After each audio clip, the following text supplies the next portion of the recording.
So the August 2025 jobs report just dropped and it's pretty bad, honestly. The US economy only added 22,000 jobs in August, and to make that seem a lot worse than it already is, because 22,000 still looks like a net gain, right? But those jobs that were gained are pretty much only in healthcare sector jobs, because virtually every other sector of the economy lost jobs, especially stuff that is kind of important like manufacturing.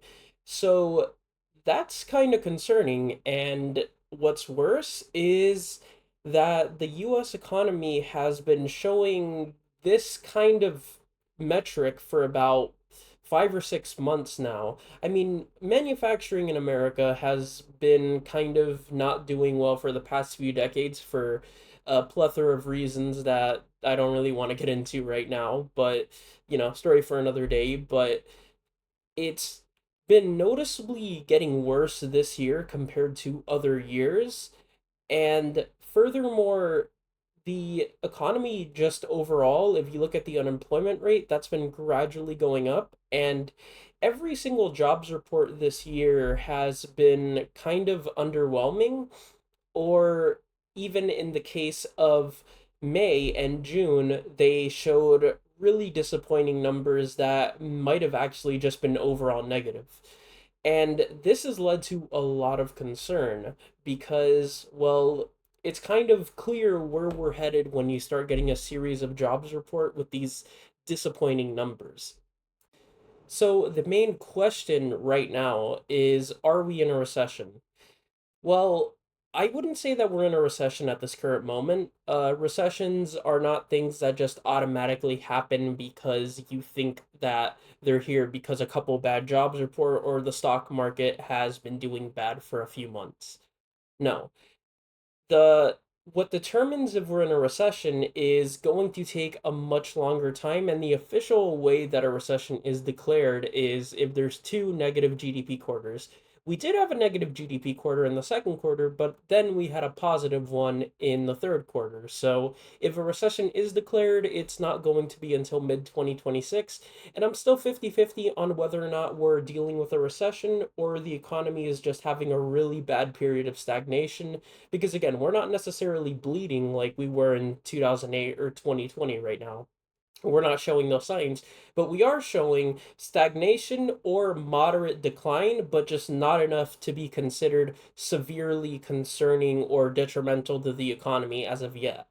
However, because it's now happened enough this year, it's kind of clear that the direction we're headed is entirely wrong. And if you took out, again, the healthcare sectors, yeah, it's basically a job recession, and that's concerning. And it's getting even more concerning when you think about the fact that if you remove the AI tech bubble that we're dealing with at this current moment, if you remove a lot of the stock bubbles that we're having with a lot of these big companies like Meta, Google, if you remove those giant AI like bubbles, because again, those are bubbles, just like the dot-com bubble, it kind of is not a pretty picture for the rest of the economy. We're kind of contingent on a few things that are not entirely going to transcend to everyone feeling good economic results. So, what this jobs report is basically showing us is that the US economy is, look, it's not doing so good.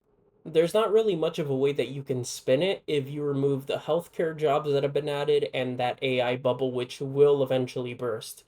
So, right now, I mean, it is just not the best time to quit your job if you have one. Definitely would not recommend doing that. A lot of these recommendations that you might get to, quit your job or whatever, do not follow that advice because right now is not a good time to do that. Um, but overall, this is going to be a concerning time.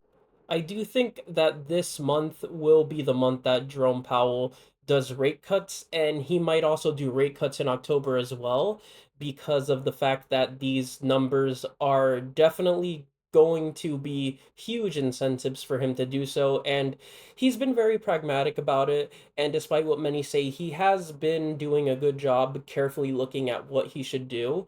So I do think he's probably going to end up cutting rates by probably 0.25 this month and maybe another 0.25 next month.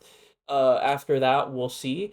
Um, but that's where things stand at this current moment. And people can spin this however they want. And there's not really one specific thing or person you can attribute this to, because these things are complicated. But the truth is that we're just not doing super well. And right now, it's a 50-50 on a recession happening by the time, let's say, summer 2026 rolls around.